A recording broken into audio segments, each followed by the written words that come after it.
New York, and we started a series of. I would give him an classic American poem like Robert Frost's, and he was not familiar with this at all. And then he would translate it into Urdu, and I would help him. And then I would make a painting where I would create a calligraphy of his, because I love Urdu calligraphy. I'd make a calligraphy of his translation. So that was a time when it literally crossed over into my art, the translation. Thank you. That's so interesting. I wasn't actually thinking of your visual art, but I'm going to come to that as well. Okay. Kashif, can I ask you the same question? For me, translation is like when I go to Western museums, I see there are young artists. They are copying certain artistic paintings. They are copying those paintings line by line, shade by shade. So for me, translation is like that. Whenever I do translation, my style of translation is that I try to replicate the style as well. And when I write that English structure into Urdu, that helps me, that teaches me a lot. So I try to sometimes I try to replicate that in Urdu as well. Like one of my favorite writers in Urdu is Muhammad Khalid Akhtar. He used to structure his Urdu sentences in such a way that people used to say that these are English structures, these are English sentence structures, and he was very fond of reading English literature, especially English fiction. So he is one of my favorite writers, and the thing that I learned from translation is that I want to replicate the structure, the writers that I like. Basically, I translate the writers that I like. And the writers that I like are not because of their topics, but because of their styles, but because of their sentence structures. So in translating those writers, I try to replicate those structures into Urdu. So it helps me a lot.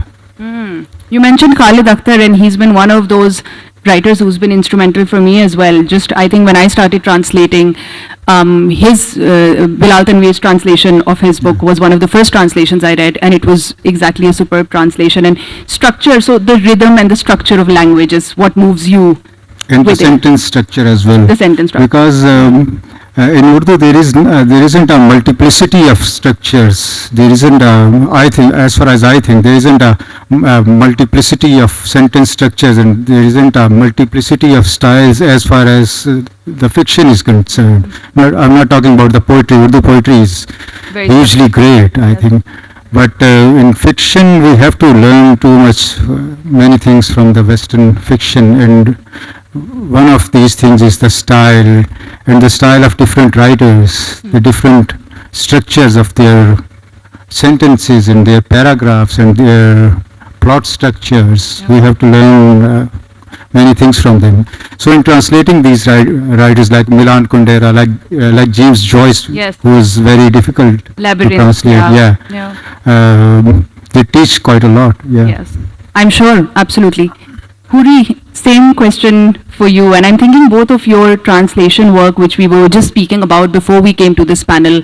Huri and I were discussing her translation from Russian, and then we were talking about your publishing. So any thoughts on both translation and your own kind of writing, or even as a publisher, how you look at these things?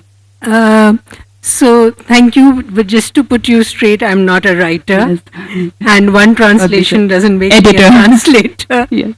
But yes, I am a publisher of lots of translations, and I do feel that, being a student of linguistics and literature, when I get a book, a translation, I get very involved in it, in the editing of the book, as Kashif was saying, in seeing how the structure changes between language to language. And I find that a lot of times when translating from English into Urdu, translators do seem to get confused by the structure, because I feel it is a very different sentence structure in English and in Urdu, and if it's not put right, it doesn't sound right. It doesn't make sense sometimes. So my approach to translations as a publisher is a lot from the eye of an editor. Yes. Yes. you know. Yes, and we can speak more about that. I want to come Yeah. back to that. I want to come back to you, Daisy, and ask you about the book that's really caused a stir in the global kind of literary landscape. You know, it was the first Indian book to become famous in this way. Although, of course, you also have translated other stories before, which were Indian stories. Many translators have been working on South Asian literature. But Tombs of Sand, once it won the award, I guess what I want to ask you is also like a personal question as a translator who's worked in Hindi and Urdu. How did this moment of recognition, did it change anything in your practice, in your work? And now, of course, I'm also thinking about all the political connotations. Lots of translators here in Lahore, young translators say we're working on something, but it's so hard to get published in the West, or it's so hard to get that recognition. How has your experience with that been like? Well, first of all, yes, it's very hard to get translations published from South Asian literature in the West, in the US and the UK. And when I translated Tomb of Sand, I had from the start a UK publisher because they actually had heard about the book and wanted it Yes. translated. But that was my 10th book. 10th and book. it was the first one that left India. So that's how bad it is.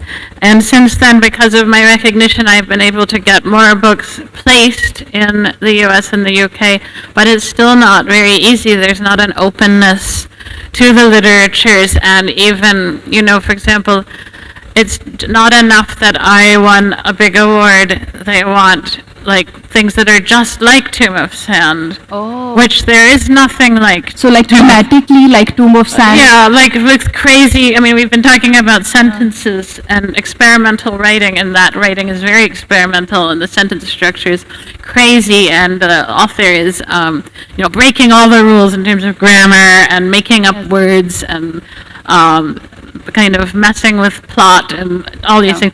So there's not another book like it. So I can't say, yes, I have 10 more authors just like this, but there's a very narrow-minded approach in Western publishing that if something is a success, they want to see the next thing to be exactly like it.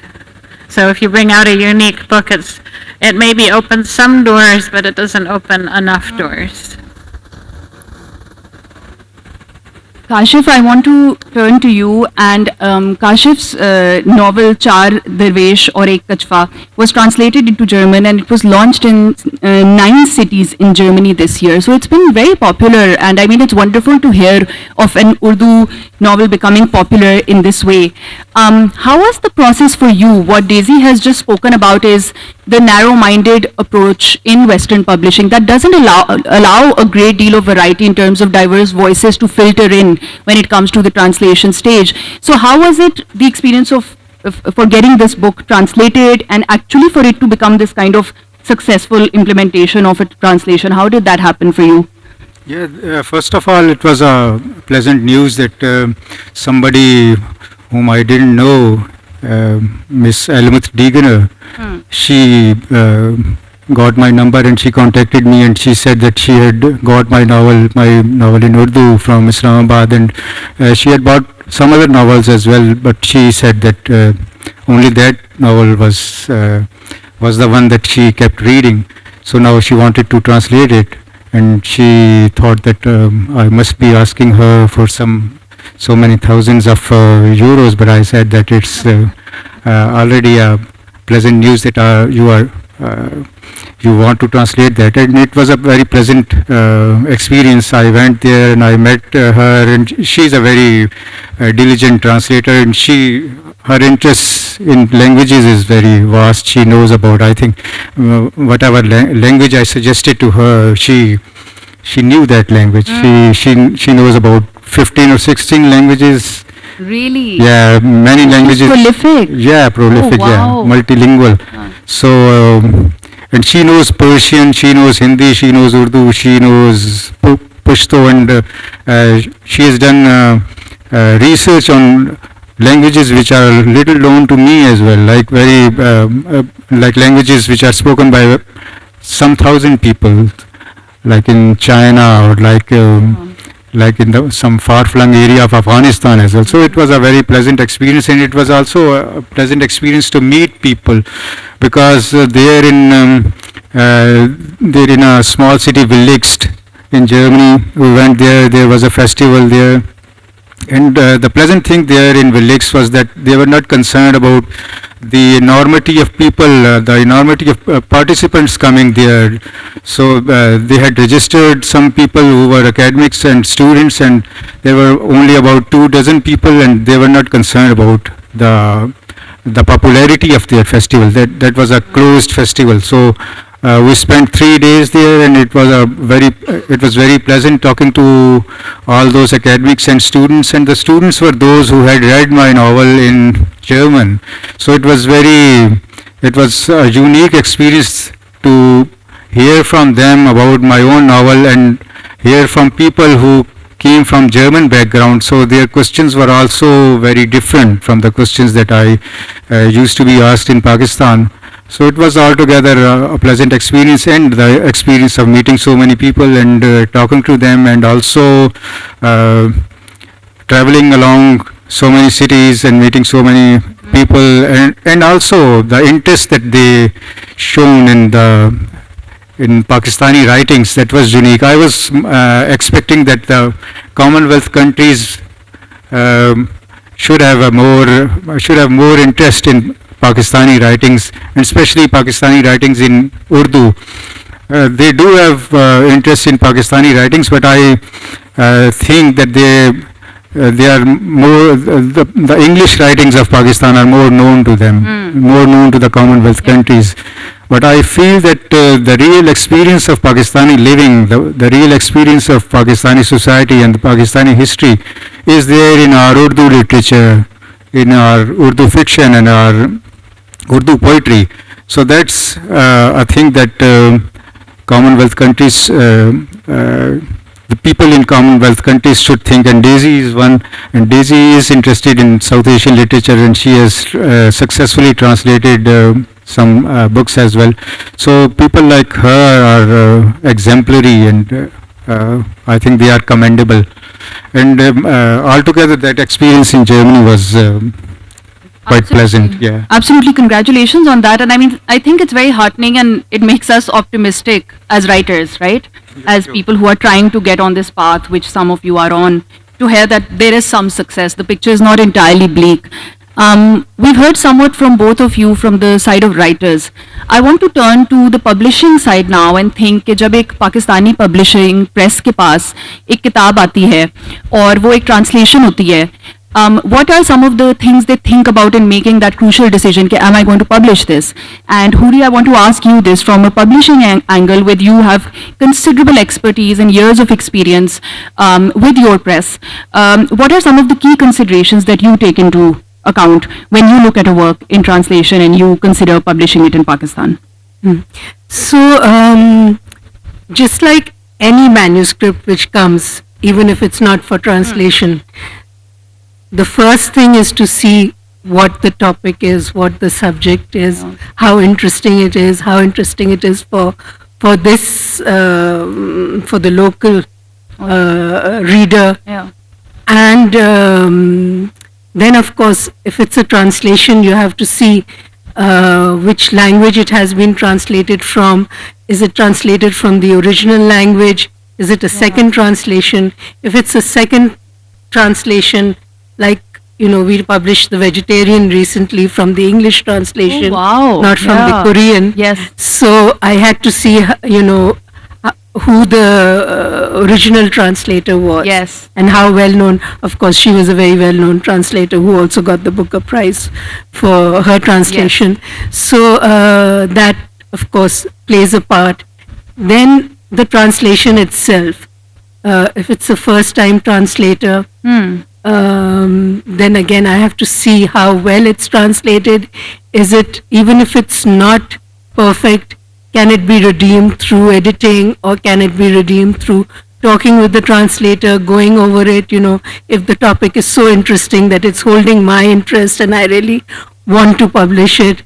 So that is another thing, of course, one has to see how competent the translator is. Another thing which of course comes into play is my own subjective feelings. You know, I have a certain worldview, and all my publishing goes according to that. Yeah. So I have to see if it falls within my, the principles of my publishing and my own, worldview and what I feel is. Do you want to say a bit more about that, about the worldview or what? So my publishing house was, it was founded by my late father, and it had a very specific point of view कि इससे हम सिर्फ रोशन ख्याल अदब छापेंगे, हाँ. progressive literature. And this was 1967 when people didn't want to touch Sibte Hassan, didn't want to touch anything to do with socialism, Marxism, Leninism, So that's the kind of background. And my father had a background of being closely associated with the progressive writers movement and all the people who were in that movement. Yeah. And so, of course, the whole background of the publishing house is connected to that. Of course it is. To this date, Yeah. we try, to keep it that way. Yes. Yeah. And you have published some of those amazing progressive writers. I mean, even many Yes. women poets you have Yes, published. yes. I'm- Pakistani and Indian. Yes, yes. This also leads to my next question, which I think as a woman, and I'm seeing many women in this audience as well, one of the conversations when we look at like global conversations about translation right now is about certain writers and translators making a more conscious effort to publish more women. The idea is that there is an underrepresentation of women writers speaking in their voices about the world that they interpret. Daisy, of course, you have published Geetanjali Shree's book. You have also published Khadija Mastoor's Angan into the Women's Courtyard. So that's also something that stands out in your portfolio. Is gender and conversations about gender, does that play a big role in your work and practice as a translator? Yes. What actually is funny is that I'd completed my 4th book in translation, and suddenly I sort of looked at my stack, and it hadn't occurred to me before that they were all men. They were all male authors. And this Really? kind of coincided actually with the Me Too era. Yes. So I became a little bit disgusted with myself. And I'd also started to be more conscious of how much patriarchy is embedded in narratives by male authors, and the male gaze is sort of always fixed on the women characters, so we often don't get the subjectivity of the women characters. We sort of get their appearance and the perspective of the men. But we are really, as and this is not just in Urdu and it's not just in English, it's everywhere, that we are so used to this perspective that we just accept it. Yes. And so I guess I decided to go on a diet. Yes. And so I was not only just translating women authors, but just reading women authors as well. So I went on a women-only diet. I was going to be for a year. Interesting. Yeah. But then once the year was up, I picked up a book by a male author, and right away he led with the breasts being described before anything else, and I thought, okay, I'm not ready to go back there.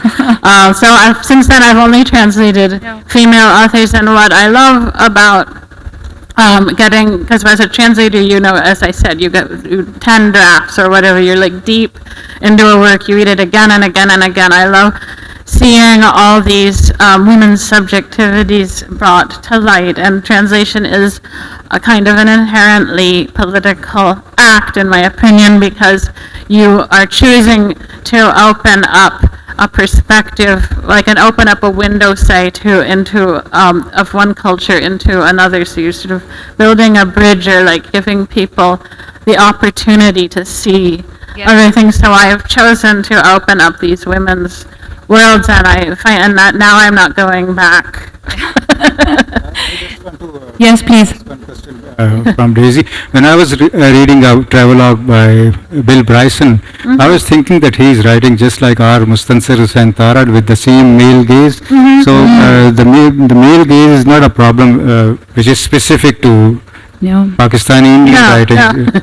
So if they can handle it when publishing it in English, why can't they publish it in translation from Urdu and Hindi? Yeah, no, it's true. It's not just an Urdu problem at all. And no offense to the male author on the stage and his gaze, but it's, we just want to see more of what women are experiencing, and that goes both ways. Like, I think it's interesting to translate women's writing into Urdu and Hindi. Yes. I don't do that personally, but people should be doing it and bringing in those perspectives and those sentences into this language, into Urdu, as well as going the other way. I think that it helps a lot to broaden our horizons. No, absolutely. I take both of your points, and of course I agree, Kashif, with what you're saying, which is that this is not a problem specific to South Asia. When we look at the European Canyon, when we look at so many regions across the world, the male gaze and the objectification or the depiction of women in narrow ways is something that's quite universal in literature. When you talk about corrective steps from the publishing angle, is this something you think about or engage with a lot, Huri? Which is, okay, is this text, let's say you face a text or someone brings a text which is stylistically brilliant, it's great, it's a good piece of literature. Because this is something that I have faced, and I was just talking to you about this before the panel, के बहुत अच्छा काम है, लेकिन उसमें जो depiction of women है वो बहुत रिडक्टिव है, या वो बहुत नैरो है, या वो उसी तरह से फ्रेम्ड है जैसे डेजी ने कहा. So is that something that you would then, is that problematic? How would you engage with that? तो मेरे साथ बहुत ज़्यादा तो नहीं हुआ है, क्योंकि मेरे पास जाहिर है इस तरह के मैन्युस्क्रिप्ट बहुत कम आते हैं, knowing who I am and what I represent. But ये ज़रूर हुआ है कि I have come to see some of the books that were published quite far back. जब इस तरह से there was not such a strong reaction to some things, maybe at that time it was not, being seen as the male gaze or something like that, to talk about women gossiping a lot, or oh, I'm so scared of my wife and things like that. So I feel that is a part of some very important books of mine of satire. One of my the most popular writers is a satirist, और उनके यहाँ काफी इस तरह की चीजें होती हैं जो आज थोड़ी सी खटकती हैं, कौन है? हाँ, और कुछ अब लोगों ने उस पे कभी कभी किसी महफिल में एतराज भी कर लेते हैं. But he is a great writer, he is a great satirist, and you can't take that away from him, and I would not stop publishing him. And I keep thinking, that this was a part of the norm when he started writing.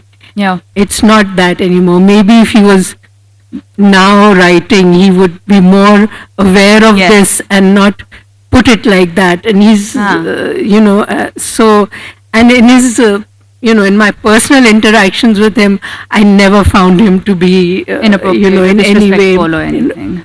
So that has been there. Yeah. But no, I understand what you're saying. I mean, I think there is like a new gray area, because now as a writer, if you're writing something, and especially if you want to publish, you cannot be completely tone deaf right now, right? Like, you have to be conscious of these things when you take it, especially to a Western publisher. But I think even locally now, these things will be noticed. Is there something that's so problematic that's going to cause a reduction in sales, for example? It will immediately be noticed. So we can't completely do away with this conversation, but I think everyone's coming up with their own methods, I guess, of engaging with it. Or this makes me also think about censorship in general and what is allowed in literature in any given moment. Literature का हमारा बहुत लंबा tradition है of resistance, literature as a form of resistance with the progressive writers movement. Kashif, आपकी जो किताब थी, जो your translation of A Case of Exploding Mangoes into Urdu, we were just talking about that. How was that process? Firstly, like of translating it. I also want to hear a little bit about that. कि वो कैसा experience था of translating it into Urdu, and then the circulation or lack of circulation of that. Can you speak a little bit about that? Yeah, when I had read that novel, I thought that I was reading that novel in Urdu. That may be a strange thing for you, but I didn't read it in English. Most of our writers, they try to write an English which is foreign to our land, but the English that is used in this Exploding Mangoes was very much the language that I had been hearing in my life. The second thing is that my background is also that my father was also in Pakistan Air Force. So the sort of English, the type of English that the characters of that novel were using was very familiar for me. So basically I tend to say it everywhere that that English novel was the one that I read in Urdu even before translating it. So, and the second thing is that I thought that this novel must be in Urdu because the experience that was presented in that novel was a very desi experience. So, as I said, I read that novel in Urdu, so I wanted to translate that into Urdu so that it becomes a common experience as well. And I thought that we, the Urdu writers, should have written such a novel. So by translating it, I was trying to make up for this lack of Urdu fiction. Some people used to write in Zia Hazira, but most of those writings were symbolic, not as direct as Muhammad Hanif's novel. And Muhammad Hanif could be direct because he was writing in English. And the problem that I faced after publishing the translation was the same, that those things that Hanif wrote in English and he saved his soul, he could save his soul. If he wrote those things in Urdu, he wouldn't have been able to save his soul. So when I translated it, and it was a very direct satire, so we all had to pay some price, and that was the copies of that novel was confiscated. Yeah. मुझे वो शेर याद आ रहा है, वो बात जिसका जिक्र सारे फसाने में ना था, वो बात उनको बहुत नागवार नहीं, वो उस पे एतराज ये है कि जो बात सारे फसाने में जिसका जिक्र न था और जो नागवार नहीं गुजरी थी इंग्लिश में, हाँ, वो उर्दू में नागवार डाल दी, हाँ, उसमें ऑब्वियस हो गई. एब्सोल्युटली.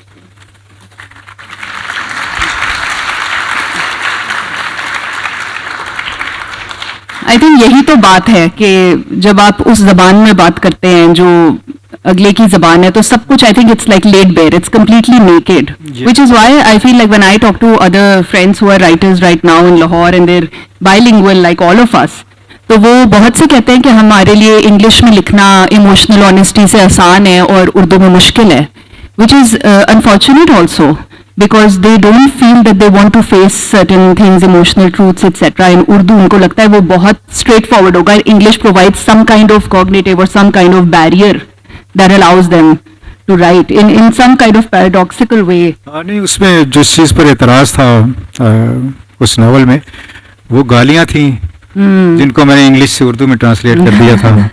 तो वही गाली हम इंग्लिश में अगर बक दें, जिसको गाली को बकना ही कहते हैं, तो इंग्लिश में वो आम यूज होती हैं, बल्कि बच्चे भी यूज कर रहे होते हैं. But when those are translated into Urdu, तो फिर हमें बड़ी डायरेक्ट लगती है. बल्कि जैसे हम देखते हैं कि बच्चे कुत्ते को डॉग कह रहे थे, मामा मैंने डॉग देखा, मामा डॉग आ रहा है, उसको उर्दू में भी नहीं कर रहे होते. कि कोई अगर कुत्ता बोल दे तो कहते हैं, शिकायत कर रहे होते हैं मेरे बच्चे भी कि मामा ये जो है ना, इसने वो बोला है जो डॉग को उर्दू में नहीं कहते, वो बोल रहा था जी. Absolutely agreed. I face the same problem with my kids sometimes कि इंग्लिश में वो बात फ्लैटर लगती है somehow और उर्दू में हम ज़्यादा डर जाते हैं जब बच्चा वही बात करे. और actually theoretically गालियाँ are one of those words that are very specific to any vernacular and that show something about a culture. Elena Ferrante's My Brilliant Friend is a brilliant novel because she writes in the local language about the actual specific language, even the idioms, even the slangs, even the curse words of that space. I'm moving a bit away from Ji, please. I just wanted to Yes. add that it's not just curse words. Yes. It's certain scenarios that you cannot easily translate into Urdu, which Yes. I was, very when I was reading The Vegetarian, and then when I read the translation and when I was editing it, तो of course उसमें एक पूरा chapter है which in Urdu it's reads very explicit. Yes. In English you read it, as normally, but when you read it in Urdu it seems very explicit and you think, how do I mask this word? Yes. And you can't, because that chapter is so much a part of Integral. that whole thing, So these are the things that you face when you're... What did you do in that instance? How have you navigated this thing in that? couldn't change much of it. Some words we sort of tried to, use the less objectionable words for it, so that, not Persianized, but just so that it wouldn't be like slang, or it wouldn't be, I don't know, it was a little difficult, but Yeah. I think we managed. And is that out yet, or is it going to? Oh yeah, it's been out for a year. It's And almost thanks the sold out. vegetarian. Gee. I don't think most people know about it. I'm so happy we're talking about this. We need to be buying this and it was reading a it. big news because Yeah. when we went, it had just gone to press and Han Kang got the Nobel. Oh, just at that so time. it really became huge Okay. on social Okay. media and all that. Amazing, guys. So this Yeah, book is available so in it was- Urdu now. yeah. Absolutely wonderful. I think before we kind of move towards the end of the discussion, I'm again coming back to the personal, and I'll ask Daisy. I'll ask you this question first. So one of my favorite poems is Kamala Das, who also writes in English. She says, I am brown, I am Indian, very brown, born in Malabar. I speak 3 languages, write in 2, dream in 1. So what is the one language that you dream in? What are the languages you write in? Is it different? Well, I mean, it's English, but there are there's always lots of Urdu and Hindi floating in my head, so snatches will come into the dreamscape, and I think I don't write in Urdu, but I do a lot of calligraphy. So I write not my original compositions, but I like to write in Urdu and paint in Urdu. And do you find yourself thinking sometimes in Urdu in the same way? Yeah, sometimes definitely. Yeah. Because just before this panel, we were sitting together and just talking, and at the end, Daisy said to me, "Ke, by the way, Nika, you don't have to translate for me. Like, don't forget that I know Urdu," and that's something we often do. You're kept people. switching back. Exactly, Yeah, exactly. yeah, It's unconscious. Yeah. So I want to kind of pay attention to this more unconscious bit. Okay, so you sometimes end up thinking in Urdu, Hindi. Yeah, I mean, it usually has to be situation specific. Like if I'm imagining talking to a certain person, that I only speak Urdu, and then I think Urdu. Okay. You know. And Kashif, you? This multilingualism is very specific to our country, and one of the topics of my novel is also multilingualism, and I've used at least 3 languages in my novel. There are certain passages which are in English as well. There are certain passages which are in Punjabi as well, because I think that language is very specific to a certain character. When you are building a character, you have to talk with that character in a language which is familiar to him, which is familiar to that particular character. So one of my characters was a village child, a 14-year-old child. And when I was writing about that character, when I was building that character in Urdu, I thought that if I didn't allow him to speak Punjabi, he wouldn't be able to express the complete personality of himself. Yeah. So I wrote certain passages in Punjabi as well for that particular character. And as far as the dreams are concerned, I am originally a Punjabi, but I have been living in Karachi for so many years that I have stopped dreaming in Punjabi. But I do understand Punjabi, but whenever I come to Lahore, Punjabi sort of reignites in me. So I'm able to speak Punjabi here. But when I'm in Karachi, even if some relative calls me and speaks Punjabi with me, I feel a certain difficulty in replying to him. But as far as dreams are concerned, alas, I'm now dreaming in Urdu and sometimes in English, but not in Punjabi. So geographic location does impact the language. Yeah, sure. That's That that's is why true. I understand people who are living in England and who used to speak Punjabi and Urdu here, but now we blame them for writing in English. But I can understand them that they have left the society in which they were speaking Punjabi or Urdu, and now they are living in a society where they have to all the time, 24 hours, 24/7, they have to speak English. So it's better for them to use English, and you should write in a language in which you can express yourself completely, whether it's English or Urdu or Punjabi. And Huri, for you, is there any particular personal relation with languages? किस language से आपको ज़्यादा feel होता है कि that is the language close to my spirit, जिसमें मैं अपने आप को सबसे ज़्यादा अपना इजहार अच्छी तरह कर सकती हूँ? You know, I find sometimes I find myself really muddled up because all my early education was in English, all my higher education was in Russian, but at home we speak Urdu. Yeah. So if I sit down to write, and I am trying to sit down to write, I want to pen my memoirs, but I get very mixed up. So I've sort of given up on using one language.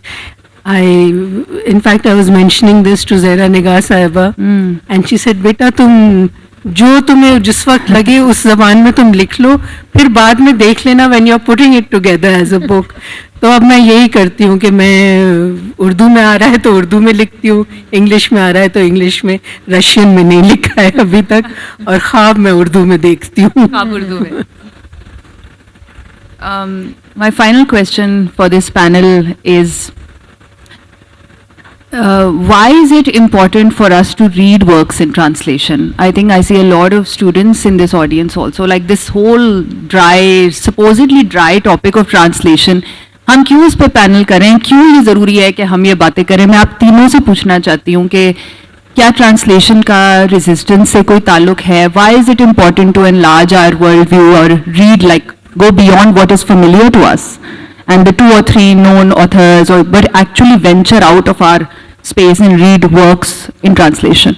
And maybe we can start with Daisy. Okay, so yeah, I try. I'm another one of my diets. I said I'm only reading women, but I also try to only read translation unless there's some reason why I have to read something in English, or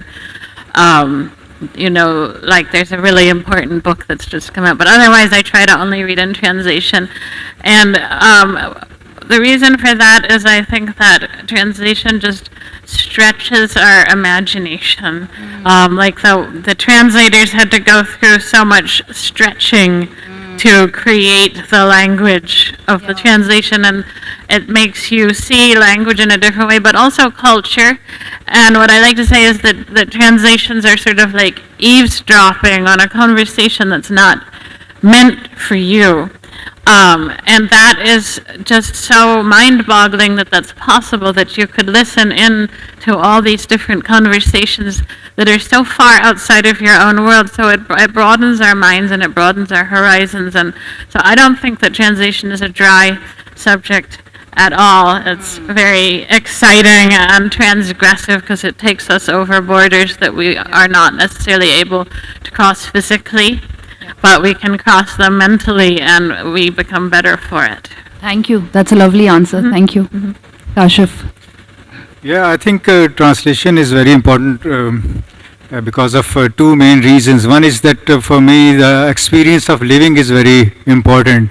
So if I want to know the experience of living of other countries, like how the Africans are feeling, how the Africans are experiencing the experience of living, I can only know that by their writings, and also their original writings, not by people who are writing in English, not by people, not if I want to know how is the Nigerian society, I would prefer that I go to some Nigerian writer who is writing in Nigerian or their particular language instead of a Nigerian writing in English. So that experience of living is very important for me, and I want to eavesdrop, as Daisy said, eavesdrop to their experiences. And the other is that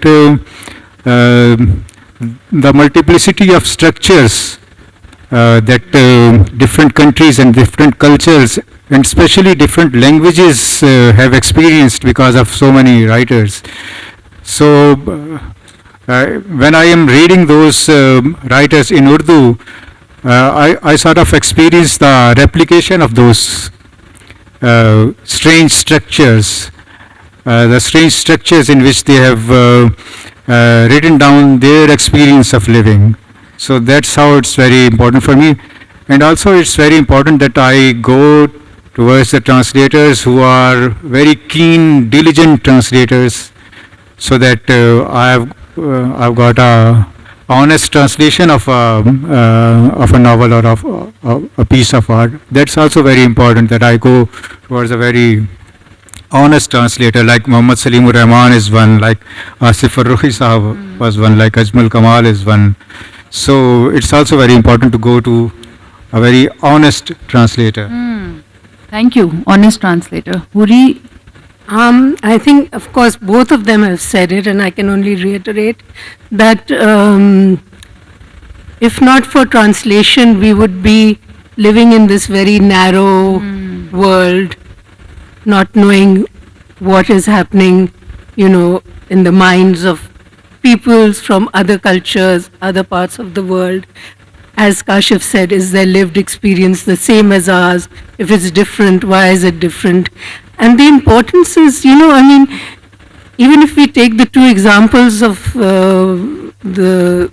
what you've mentioned, the Russian play that I translated. yes. I mean, it was a play by a Russian journalist and writer, and it was based in Chile. It was Yes. about Chile, but it was it was translated by me during the Zia-ul Haq era, and it was performed, and it was actually translated to be performed on stage. Wow. And it was performed on stage, and it was called the title in Urdu was Ek Jala Watan Se Interview, and it was so powerful because the audience got it. What the censors didn't get, the audience got. That this is a direct parallel with what we are living through. And the same with Hanif's book. Yeah. While it was in English, there were so many editions published, there were so many editions sold in Pakistan. As soon as it was published in Urdu, and there was the fear that it's going to reach a wider audience in Pakistan, the book was confiscated. So that's why translation is also important. So language has to do with access and dissemination and being known, and what language a text appears in has a huge effect on the power of that text. I think that's what I deduced from what you said, and so many of you said so many nice lines. I've written down some of them, which I want to recapitulate before we end. One of them is the lived experience for us, many of us, is in Urdu literature, not necessarily in English.